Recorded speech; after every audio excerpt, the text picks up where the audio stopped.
Okay, we're in chapter 9,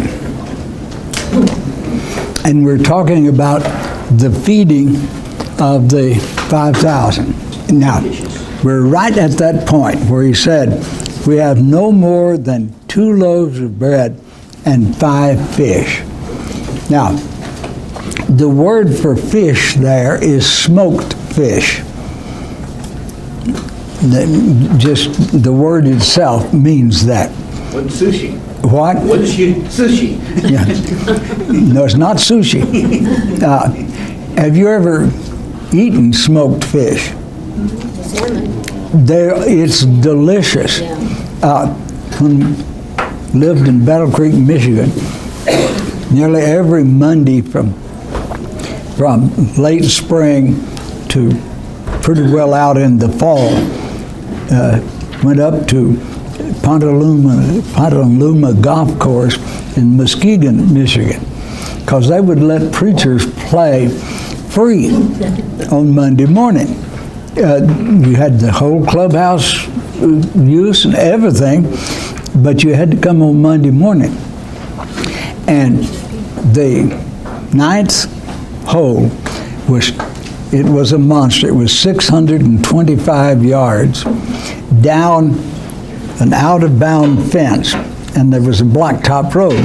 And about noon, we'd get to that 9th hole about noon, and there would be a vendor, push cart type vendor,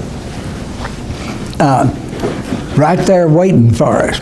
And he had the lake trout right out of Lake Michigan, pulled out of Lake Michigan, prepared and smoked. And he served them on parchment paper. And you just got 4 or 5 of them. They were only about so long. And you just sucked the meat off the bones. You just leave the bone completely intact. And I still salivate when I think about that. And every time I think about or read or study the feeding of the 5,000, my mouth waters in memory of that. And if you have never had smoked trout right out of the cold water, make an extra effort to do so. If fish doesn't just turn your stomach, you'll enjoy it. Now, some people can't stand fish, but I like that. Okay, so that's what it was. Of course, the bread would not look like a loaf. The closest thing we have, and it is very close, is pita bread. Pocket, they make pocket sandwiches with it, because it would be just patted out, put on a stone in an oven that had been heated, and then the ashes pulled out of it. And it would have a good number of ashes in it. So that's good, charcoal is good for your stomach. So that only problem with it, just like tortillas, they would grind the grain in a mortar and pestle type thing, not exactly like Mexican people use, but it would have a lot of crystals of stone in it, and so it would wear your teeth out fairly quickly. And but I'm setting the background. One of the things that I think is a responsibility of a Bible class teacher is to tell you about the historical and social background. That enables you then to think for yourself about the text. And I always try to do that. They said this, unless you intend for us to go and buy food for this great crowd of people. They said this, meaning about a great crowd of people, because there were 5,000 men.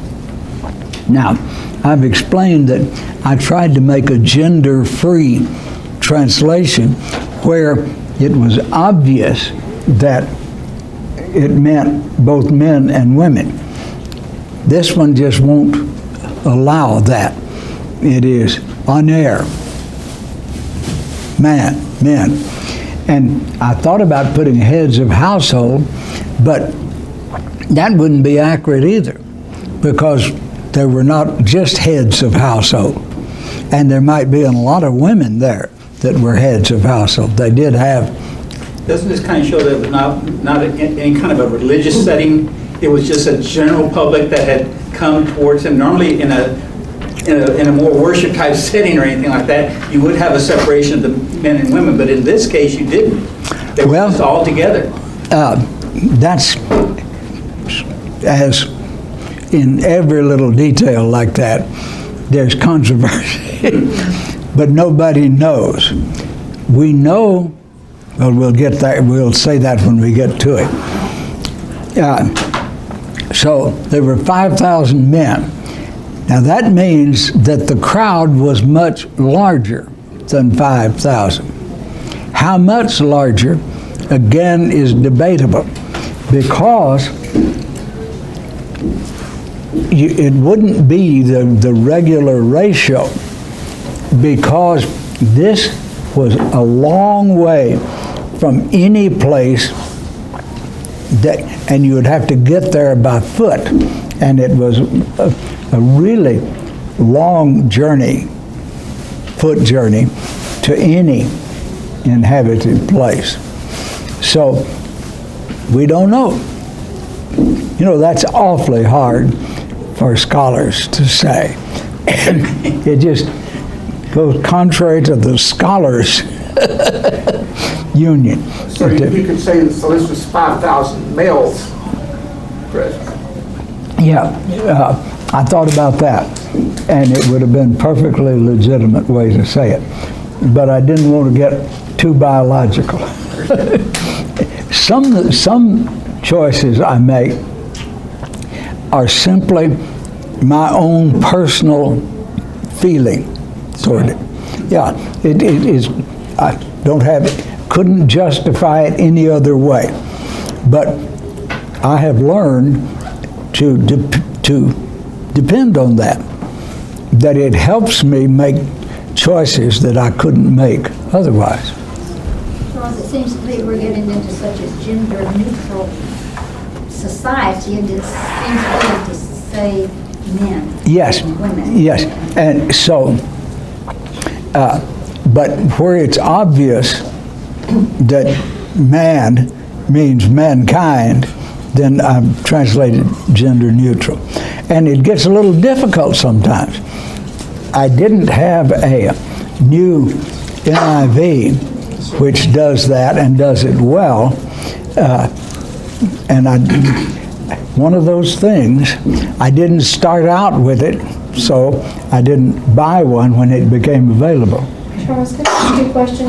Yes. We're in Luke here. Is there just one feeding of a great mass of people? That No, was mentioned, or there's two. there's two different events of it? Yeah. Okay. And they're known as the feeding of the 5,000 and the feeding of the 4,000. Okay. And we'll see the reason I say there's two later. Okay. He told his disciples, have the crowd sit down in groups of about 50. Now, this is groups. And whether there were female groups, male groups, mixed groups, I don't have a clue, and nobody does. But there were about 50. Now, you remember when we talked about the parable of the sower, how their farmland was divided into squares, and for the same reason. This was to allow the apostles, the disciples, to go and Easier distribution. you didn't have to pass it down a long row or something. So it's about 50. You can get 50 people, and they would be sitting on the grass. Now, whether they would be reclining or not, again, I don't know. If anybody pushed me on it, I'd say they probably were, because that's the way they ate, reclining on the left elbow and eating with the right hand. Okay. They did as he directed, and the whole crowd sat down in the groups. He then took the 5 loaves and the 2 fish, and looking toward heaven, he praised God. Now, this presents a problem in translation. It says, and he blessed. But bless in English is a transitive verb, and it requires a direct object. For instance, the King James translation about the institution of the Lord's Supper, he said he took bread and blessed, and then if you'll notice, in italics it says it. But he did not bless the bread in the way we think, meaning to thank God for it. He praised God. That's what the table blessing of the Jews consisted of. And I used to know the translation. It's something like, blessed be God who is the giver of bread or food. And that's what he said here. He praised God is the closest way that we can get it, because it's just as incongruous in English to say God bless God. That really doesn't make sense to us English speakers. But so praise is the closest I could come to it. And warm coffee helps too. And then he distributed. After this, he praised God and broke them into pieces. Now, this does not have any ritual significance. You just have to, if you're going to distribute food to 5,000 men and attendant women and children, you just have to get it in pieces. There was, when I was young, a controversy ran through our fellowship about whether you should break the bread. And there were people that just insisted that after you gave thanks for it, and notice gave thanks for it, good King James idea, then you ought to break it. And there were people that would not take the Lord's Supper if somebody didn't break it. And there were others that wouldn't do it if they didn't actually say, we thank you for this bread. That's what legalism can get you into. The idea is that's just natural. If you're going to, it's just as natural as slicing a loaf of bread if you're going to feed more than one. And that's all it means.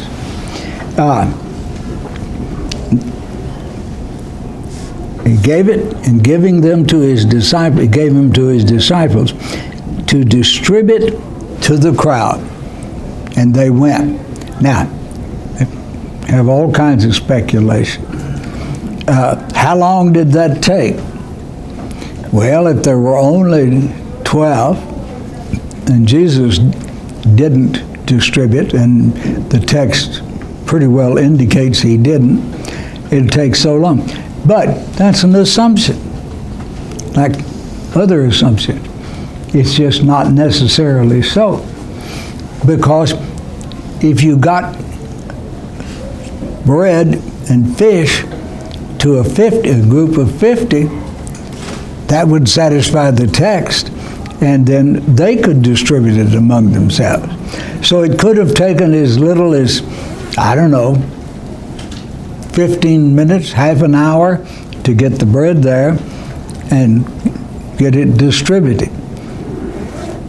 Again, those are foolish speculations. Nobody that wasn't there has any stake in how long it took. Now, if I were there and hungry, I might have a different attitude toward that, but I'm not, and you're not there. Okay. They all ate and were satisfied. Now, there is the key word. They were satisfied. That means that they had all they wanted to eat. And that's the miracle. Unless you think about the miracle in the multiplying of it. And I don't care which one or both or whatever. But this is where the lesson comes to us today. God has promised to meet our needs. Emphasis on need. Not our wants. Not our desires. You know, James, in the book of James says, people ask and are not satisfied because they want to spend it on their, and the word is desire, but that doesn't mean lust or anything like that. It just means on their wants. And God definitely and carefully in every place where this promise is made excludes desire, what we want. We're like children. See, a child wants as much as it wants when it wants it. And we don't get grown up. I'm 87 and I'm not grown up yet in that area. So do not expect, do not be disappointed with God if He gives only what you need. And thank God for it, whether you can see that He provided it directly as He did here, miraculously, or whether through the natural working. You know, the Bible doesn't believe in providence or the natural working of things. God is the ultimate cause of every chain of cause and effect. And that's the reason that Jesus praised God for the food. Jesse? And is the idea of satisfied mean that He met not only their needs, but what they wanted? No. No? No, it just means He met what they needed. Their hunger was satisfied. Okay, See, hunger is a need. right. And just because I don't ever feel hungry, and that's hard, and I'm not even going there today. Yeah, but nobody just, felt like they didn't get what they needed then. yeah, that's right. idea. That's all that word. That's the point I'm. Leftovers. What? I was just saying, there's leftovers, we're not Right. ready. Yes. See, there again, and this is symbolically the way it is. My cup runneth over. Yeah. Yes. My cup runneth over. But think of it this way. Do you know that there's many people in the world could live on the food that is thrown out both by expiration date in supermarkets and restaurants? It's it's estimated that every hungry person in the world could be fed with what's left over and thrown away in this country. So there isn't 12 baskets full. God is not a God of miserliness. Limitation. He is a God, always like the word where Paul says, talking to the Corinthian church in 2 Corinthians, he said, God loves a hilarious giver. And I can just see a little Cupid doll sitting among the gold, throwing it up in the air. And that's what this is all about. So we are conditioned by the society in which we live to look at what we don't have. All advertising is based on what we don't have. All tests of whether we're prosperous or not is based on how much we get more. And that makes it hard for us to follow what Paul says, in every circumstance, give thanks to God. Now, he doesn't say, thank God for every circumstance. There's circumstances that are not very pleasant, but even in the unpleasant ones, if you're praying for a loved one who is ill, there is still the idea that he has brought both of you to that point. See, there we look at what we might be deprived of, and we don't see how we could get, but he's already given us life. He's already given us X years of life. Now, I'm trying to help you change. This is one of the things that Randy was talking about today, about thanking God for how far you've already come. That's not saying I'm all the way there. Even Paul said, not that I have already obtained to the power of the resurrection of Christ, but one thing I do, what? Forgetting what I don't have. See, because he'd been talking about what he had been deprived of. That was a main temptation from the garden. Yes. The whole yes. on that. Yes. They had every possible want except one. And human nature, I want what I want when I want it. I want you to remember that phrase and check yourself. You'll find, and we all recognize that's a child, an infant. When an infant is hungry, everybody in the neighborhood knows about it, or when uncomfortable or whatever, and so, see, if you look at it like God looks at it, you'll be looking at reality.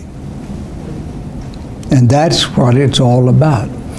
The Bible is not just a book of ideals in the sense of, it is a book that deals with reality, who we really are. I am what we sang about today.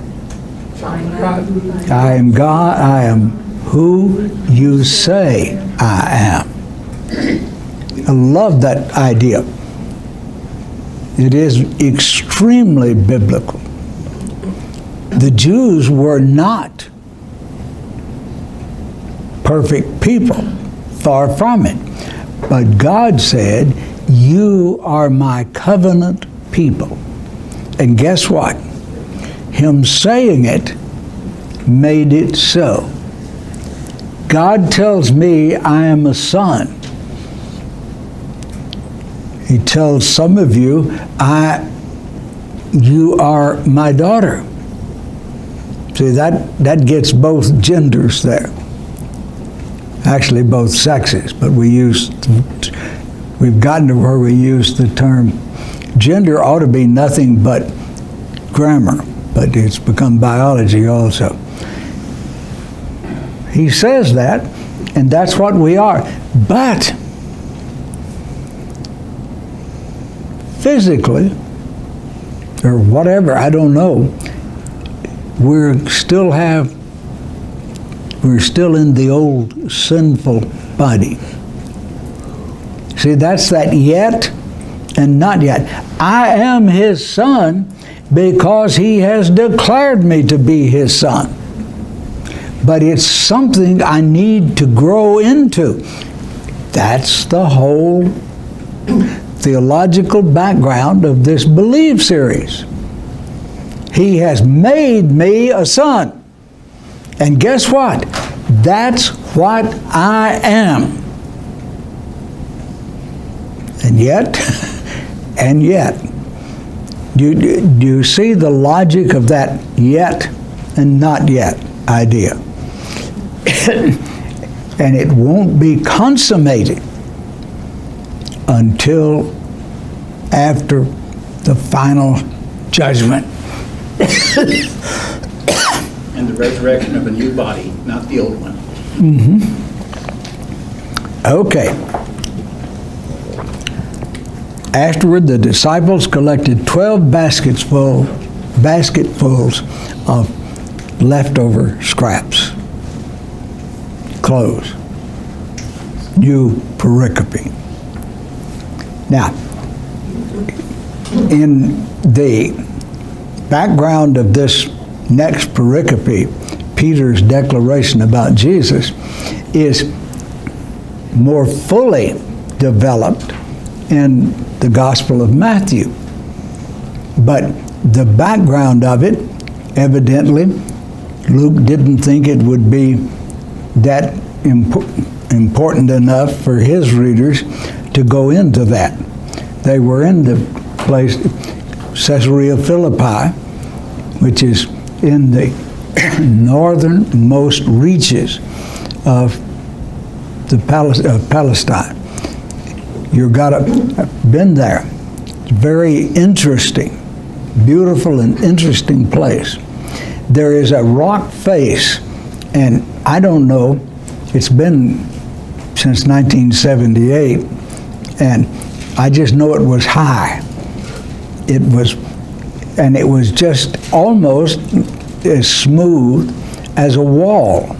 Now, looked like, and I'm sure this is what it was, there'd been an earthquake slip like that, and there it was, a couple of hundred, maybe 300 feet, just walk, and out of that gushes a spring with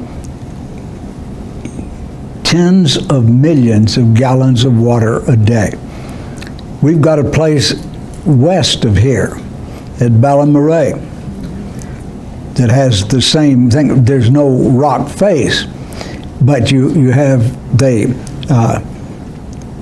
El Capitan is the highest mountain, Guadalupe Mountains. Guadalupe Peak, right? Yeah, Guadalupe Mountains off to the north, and the spring runs underground and comes out at Ballamaray, and 36 million gallons of water a day at about 72 or 3 degrees. You ought to go there and set up a tent at 104 degree weather, and then put on your bathing suit and go out there and jump into that. You'll scream. Because it's cold. You can't close enough, something like air conditioning. Yeah, and so biggest man-made swimming pool in the world is there. If you've never been, go. you're a Texan, you ought to know about Ballamaray. It's a beautiful place. They irrigate, and it's green, the valley is green. And that's the way that it looks like there. We were there. I've told this story many times. Maybe some of you remember it. Some of you may not have ever heard it. But there was a group of 12 or 13-year-old girls in swimming in one of the pools down below where that spring comes out. And they had two female soldiers guarding them.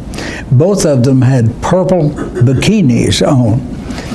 And one of them was in the water teaching the girls how to swim, and the other one was standing up guarding with an AK-47 at the ready, and her partner's AK-47 across her back. And it was incongruous picture, but very typical of Israel. And there was where they were when this happened. And I just, again, trying to set the background. It is a very startling background. I have always thought that when Jesus said, "You are Peter, and upon this rock," this, you hear it changed to third person. "You are Peter, and upon this rock," I just see him doing like that, because the rock is there. So that's the background. But Luke did not care to go into that background. Matthew probably did, because Peter was in Rome, and his book probably was addressed and sent to Rome, and that would have been of interest to his original readers. Once, when he was engaged in private prayer along with his disciples, he asked them, "Who do the crowds say I am?" This is laoi in Greek, the crowds. I was always tempted to translate this mob, because there is an essence of mob in this. It's the group think, but mob has totally negative connotations. Now, where it obviously was a mob in our sense, I translated this word, mob, or mobs. Sometimes I translated it the common people, to get the idea over. I had one of my advanced Greek students, that she just insisted that you ought to always translate the same word with the same English equivalent. But I argued with her, and I still believe that you're not really translating it into modern idiom if you do that. Okay. Who did the crowds, the common people, the run-of-the-mill? What? Hoi polloi. Hoi polloi just means the many, and this is not polloi, it's laoi. John the Baptist, some answered. Others said Elijah. Still others said one of the long ago prophets had come back to life. Now, I've often wondered why it was easy for the run-of-the-mill Jewish mob, Jewish crowd, to just glibly talk about John the Baptist being resurrected from the dead, one of the Elijah, one of the ancient prophets, and found it so difficult to think that Jesus had come back from the dead. It's one of those quirks of human thinking or non-thinking that just intrigues me. Mike. I read something on this that might be relevant to that. F.F. Bruce mentions that in the promise to David that he would raise up his son. The word in the Septuagint is the same word for resurrect. It is. And that may have something to do with why the thinking of the people in terms of these prophets being resurrected. Yes, It may or may not. it may or may not. I know the words are the same. It's also the same word that when it says in the Old Testament that God raised up a king, it is equivalent to crowning. And so when Jesus says in the Gospel of John, if I be raised up, I will draw all men unto myself. So like coronated? It was, I be that's coronated? when he was crowned king. When he was demonstrated to the world, he was the promised messianic king. He also refers to that suffering and death as soon the Son of Man will be glorified. And so that whole idea of enthronement and glorified, and yet we see it as humility. You know, he was Yeah. humbled because he was crucified. Okay, see, he did humble himself, Yeah. but in the same way that if we live humbly, God will glorify us. He will raise up our bodies in the last day, and he will make us like the risen, glorified Lord. There's also in the scriptures the analogy to Moses raising the serpent up in the wilderness, which was representing the sin that was fighting the people, and Jesus became sin when he was raised up in that same way. Yes, and that symbolism is very strong in the New Testament, that raising up the sin. See, what put Jesus on that cross? Well, it's what killed us, and it killed him. So you see, ideas like this, themes, I like to call them, they can be 100% true. 5 or 6 of them can be 100% true. Because I always think about this. If you think of God's gift or anything like a pie, if somebody gets a bigger piece, it means that I get a smaller piece. But suppose I brought a bird of paradise flower in here.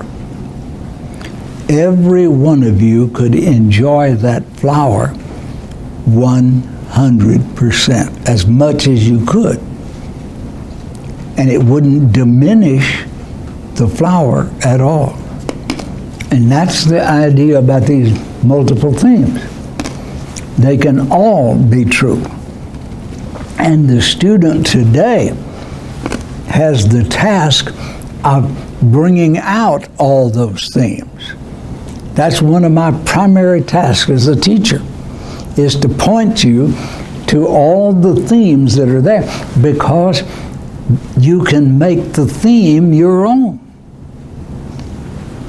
And boy, that's where I want you to be.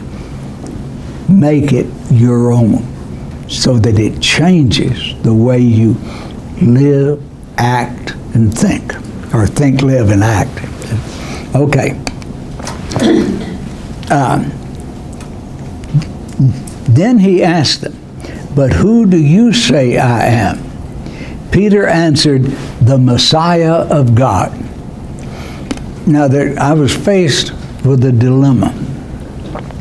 And I think I was consistent in this. I translated the word Christos in the Gospels, Messiah, because that's what it meant.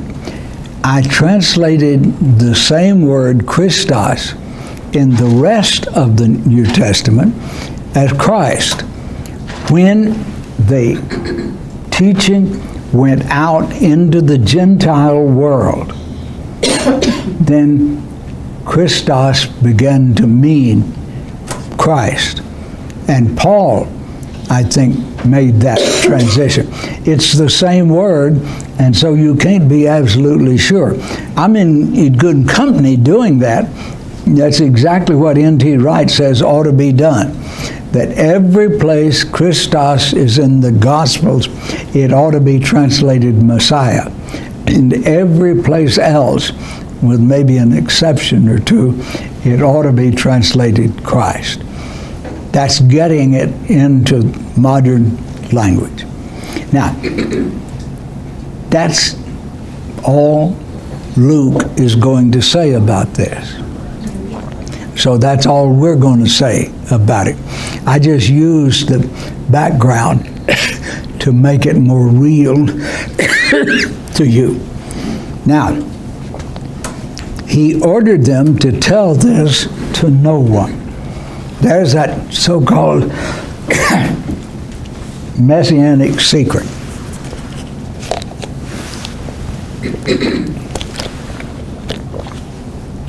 And we've gone into that sufficient. He was not ready. Remember, he is soon to start a journey. And notice, the journey is from as far north as you can go to Jerusalem. In the 51st verse of this 9th chapter, we'll run across that statement that from then on he set his face resolutely. That means he had no other destination in mind. He had gone through a crisis, and from then on, he was getting ready, preparing himself to do what the reason he came to earth. He ordered them to tell this to no one. He explained this order by saying, "It is necessary for the Son of Man to suffer many things and be rejected by the elders, chief priests, and those authorized to interpret the law. Then he will be killed and be raised up." Now here again is that raised up theme applied to a different raised up. But it still has echoes of all that we talked about being raised up. So it's perfectly legitimate to say he was raised up on the cross. He was crowned. But, and here is one of the subtle things. One of the things that I discovered in my study of the Gospel of Matthew is that he was also raised up in his resurrection. And what happened was he was raised, died, he was raised up and crowned for the redemption, for our forgiveness of our sins. But he was raised up and became the triumphant Messiah. Remember, we've talked about the difficulty the Jews had in reconciling the obvious teaching in the Old Testament in a single book in the Old Testament. You have Isaiah talking about a suffering servant who was deprived of justice, who was beaten and all, whose stripes healed us. And you have one where he is a triumphant king. And they just couldn't comprehend that. And there's a great deal going on in the Gospels that you will not understand completely if you don't understand that one group of people opted for the suffering Messiah, one group opted for the triumphant Messiah, and they went two opposite directions because of that.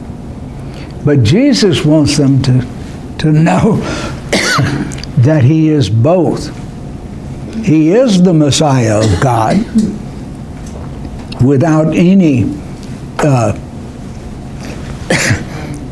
modifying. I'm sorry, it just doesn't seem to be too much I can do about this. I'll suck on another. Would we consider his ascension another raising up? Yes, we'll get to that. That's the reason I've really taken quite a bit of time to get you to realize that the same action can exemplify more than one theme. And now that's a little outside of our thinking comfort zone. We're inveterate rationalists. We are followers of Aristotle. A is never non-A. We get that with our mother's milk because everybody assumes that's so. But that's not the view from the infinite God.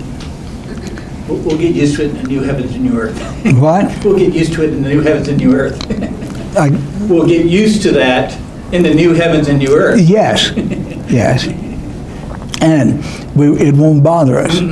See, that's one of the things that our sinful bodies, getting rid of them, will do. Because it's built into our physical bodies. You know that?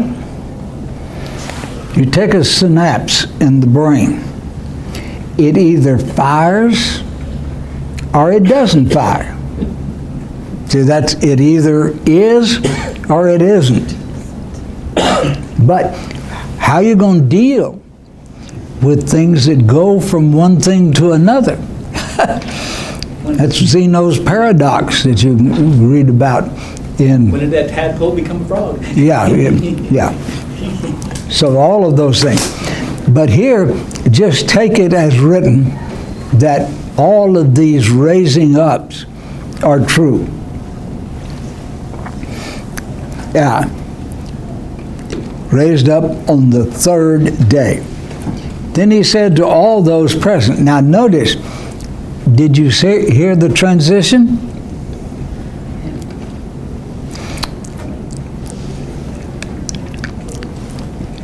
He had been in private prayer, and so the first paragraph, verses 21 and 22, he said only to his disciples. Then he said to all those present. Now, what this implies about how he spoke to them privately, and maybe it was off to the side or something, but I don't know. But it's clearly there. This was a public message now. Then he said to all those present, if anyone wants to follow me as the disciples, they must displace themselves as the center of their own life. Now that is a circumlocution. but it's the best I can do to get the idea over. Because inevitably, if we say deny self, we think of denying ourselves something. We think of asceticism. And that has been the bane of believers since the 2nd or 3rd century AD, is that you earn your standing before God by renouncing things, doing things. It's the core of monasticism. It's the core of legalism. Where's verse 22? What? Where does verse 22 start in here? I know it was left out. Is it at, it is necessary? Is that where verse 22 should be? I'd have to go back and check. Okay. I will, if I can remember it. Yeah. It may be omitted. In American Standard, verse 22 is saying the Son of Man must suffer many things and be rejected, wherever that is. So way back up to, all the way through raised up on the 3rd day. That's all of 22.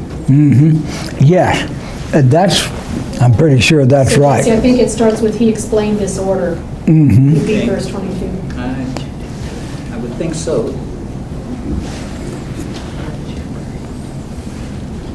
If I was editing this, I would be asking that question.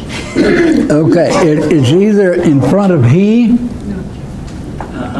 or in front of it is. Yeah, that was my second choice. Yes, so I don't know. I'll check. You know, this was not the final.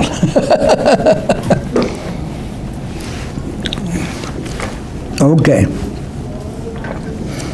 Oh, let's go, okay. Okay, if anyone wants to follow me as a disciple, they must displace themselves as the center of their own lives. Now, I don't know how to say it any plainer than that. It is about whom you place at the center of importance in your life. And again, that is another way of saying what Randy was saying today. You take your image out of yourself. You see that? And replace it with the image of Christ. That's the only way we can become like Him. How many of you know the story of the great stone face at, what is it, not Gobbler's Notch, something like that, in New Hampshire? Which is fallen, What? which is actually fallen. Yes, it has. Erosion finally got it. You can't, it doesn't even look like. When we were there in the late 60s, early 70s, it was a noble face and profile. Gobbler's Notch, Gobbler's Knob, or something like that. Any of you remember Dick Tracy? He looked like the great stone face. That jutting jaw, high forehead, sharp nose. And one of the New England poets, either Whittier or Longfellow, and I never can remember which, wrote a poem about it. This young boy was raised within sight of that profile. And his job, his passion was to become like that profile. And I believe I'm right. At his funeral, whoever was giving the eulogy, not knowing that, said that this young man, taken in his prime, was like the great stone face. Now that's the principle of placing Christ at the center of our lives. We contemplate Christ. We think about Christ. We read about Him. We make it part of the way we think and feel and act until, by that process, only it's the Holy Spirit at work. See, if we do that, then the Holy Spirit can work in us. It's no accident that the final result will be that list of works of the Spirit in Galatians 5. Does that make sense to you? Notice how all of this is converging, folks. I'm in awe that everything that almost goes on, the study I'm doing, this lesson series, all of that points to one center. You remember the idea of the cross of Christ being in the center of time, Alicia?